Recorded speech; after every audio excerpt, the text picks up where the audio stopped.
Ever. Or what is All right, Devotion, yeah. 10 seconds. Okay.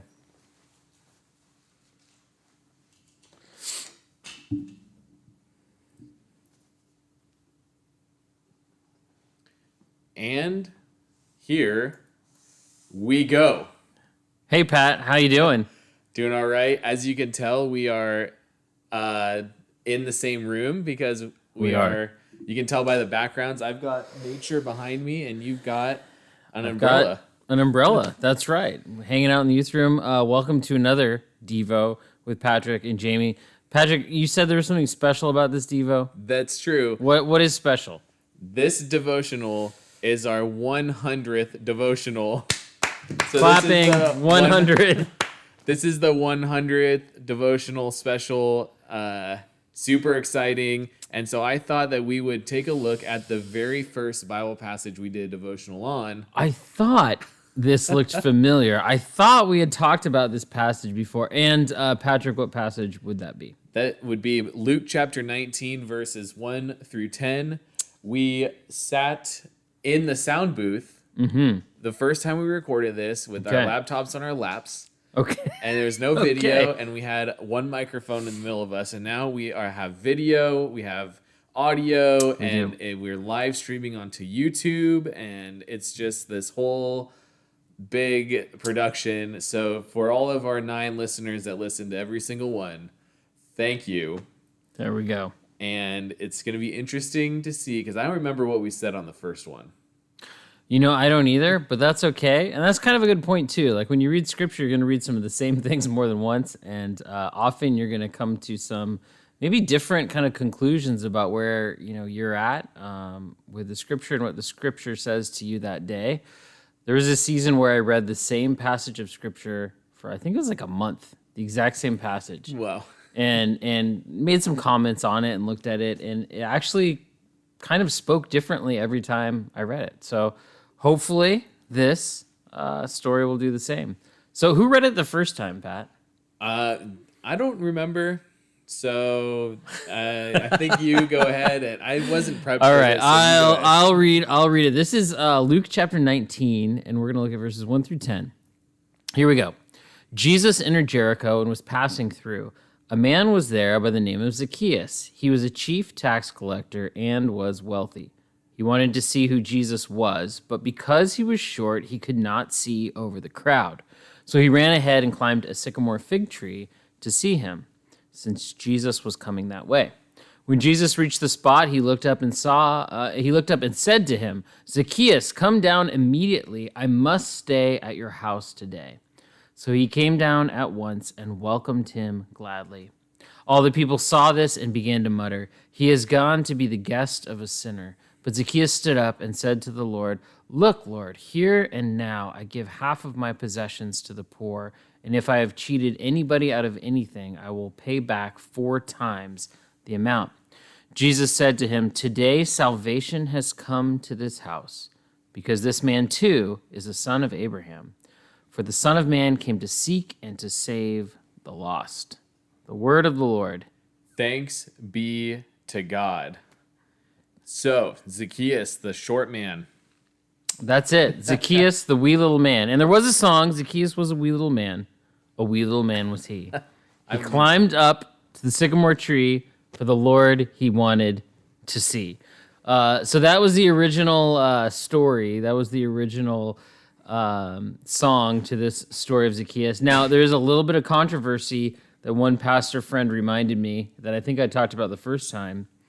And that is, based on the wording of this, you may not be able to tell if he hypothesized that perhaps it wasn't Zacchaeus who was short, perhaps it was Jesus who was short, and Zacchaeus couldn't see over the crowd, not because he wasn't, it was just because Jesus was so short that the crowd around him somehow, which I don't think is true. Yeah. But for all you folks out there who aren't super tall, myself included, we can kind of own the reality that, hey, there's room for Jesus to be short. It's fine. Yeah. In fact, tonight I'm talking about Jesus riding into Jerusalem on a donkey. Yep. And I also said, I think Jesus was not a very big man. Because imagine me, 6 foot tall, riding on a donkey. It would look ridiculous. And I don't think Jesus looked ridiculous on a donkey. Right. So maybe your friend's onto something. Maybe that's right. Maybe Jesus was, and Scripture does tell us that there was nothing about his physical appearance that would have been all that out of the ordinary, right? So, Right. So there you go. Anyway, well, I guess we should probably do this verse by verse. What do you think? I think that's how we started. So yeah. So Jesus enters Jericho and was passing through. Cool. Was Jericho a big place? I don't know any history on Jericho. Is Yeah, it like I mean, a small Midwest town, or is it like driving through LA County? Jericho is very significant in terms of the history of the nation of Israel.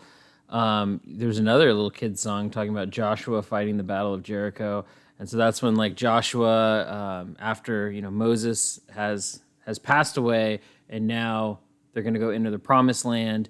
And one of the big kind of battles that God fought for them was to win over the town of Jericho. So when you think of Jericho, you're going to be thinking about, oh, this is the place that God promised. This is a place where God kind of won. So significant town, definitely a significant town, and a place that has a lot of history with the people of Israel. So Jesus is entering Jericho, but he's passing through. He's not planning on hanging out, camping out there. That's not his final destination. Right. And it says a man was there by the name of Zacchaeus. He was a Yes. chief tax collector and was wealthy. Those two things don't necessarily go together. What, chief tax collector and being wealthy? They're not supposed to go together. Oh, because if he was a chief tax collector, then that means that there is a lot going on that was not good. Exactly. So if he was a chief tax collector, I mean, being chief obviously means he's the boss, but really back then, if you're a tax collector, your job was to take taxes from the people for the Roman government. Yeah. And your fee for that was nothing. Right. So in order to make money and be a chief tax collector, it meant you had to basically extort money out of other people in order to make yourself money. Yeah. So if he is wealthy and a tax collector, he most likely is like going after people and charging them too much money. Yeah. So like the example is, say that he has to go out and collect 5% tax from people. And to deliver to the king, and he goes, okay, you owe 8% tax. So he would take his 3% cut. That's right. Money. But so if he was wealthy, he may have really upped it. He may have been taking a lot, or he may have been taking a little from a lot of people. Right. But probably he's taken a good, healthy amount from a lot of people. The other thing, too, is if you were a tax collector back then and you were, and Jesus even at the end mentions this, a child of Abraham, he's a Jewish person, but he's taking money for the invading foreign government, right? For the Romans, he's taking money for them from his own people. People consider you kind of like a traitor. Yeah. Right? Right. Or maybe kind of like a snitch. Maybe that would be the right term. Yeah. I don't know what the kids are using these days, Pat. Yeah, I don't know what the something right like term that. would be, but he was someone who was kind of working for the wrong team, and he was also cheating, and so not a popular guy. Yeah. But he wants to see Jesus, so that's good. I think that's a good step in the right direction of redemption and forgiveness of sins. But it says he was short and could not see over the crowd. Bummer for him. Yeah. Didn't get the tall gene. So he ran ahead and climbed a sycamore fig tree to see him, since Jesus was coming that way. Now, thanks to Google. Oh, yeah, okay, Sycamore good. fig tree. What is Google average telling us? height, Oh, man, I have no idea. 65 feet. Oh, wow. Yeah. Okay. I guess they're big trees. So That is a big tree. maybe I should look up a photo of one. Maybe that was a big crowd. Yeah, maybe. But, Who knows? So 65 feet up in the air Okay. to see Jesus. This guy climbing a tree, that's determination. Right? Yes. And, you think about it, too. If there's a crowd and you want to get to the front because you're short, if people like you, they'll be like, yeah, sure. I'm taller than you. You're short. You can come in front. Yeah. Like, people would do that. But could you imagine this guy? Like, who's going to let him come in front? Like, that guy, there's no way he's cutting in front of me. Yeah. That guy can get way in the back of the line. He's not going to be able to see Jesus at all. So he's already ostracized from the group of people, but now he's ostracized and he's up a tree. Yeah, right. Yeah, he's at the top of a tree, and kind of a weirdo. You know, you think of wealthy people, you can tell someone's a wealthy person based off of the way that they are dressed. Right. So it'd be like someone that's wearing a very, very fancy 3-piece suit, shiny shoes, maybe a fancy hat, and a big, like, fancy fur coat over all of that, climbing a tree. That's a sight to see.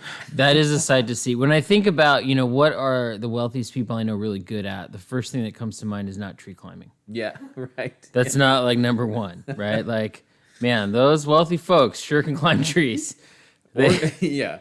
But like cats, just right up. I think that people that are a little on the smaller side might be good at climbing trees. Maybe, I guess. I don't really know. I don't know what the perfect height is to climb a tree, but apparently Zacchaeus had some skill climbing trees because he was able to get up there. Yeah. And it says, right, when Jesus reached the spot. So Jesus comes to this spot where Zacchaeus is. Yeah. And if you've ever climbed a tree before, you're kind of not in like a position of power. You're kind of vulnerable, right? Right. You're like, this is like, I could fall out and die. Like, I'm not in a place where, like, if you're up a tree, hopefully you're hiding. You don't want people to see you, typically. And Jesus, like, kind of calls him out. He shows up, right? So Jesus comes right up to the tree, and there's the crowd is probably around. They're all looking up like, what in the world is going on? Why is Zacchaeus up a tree?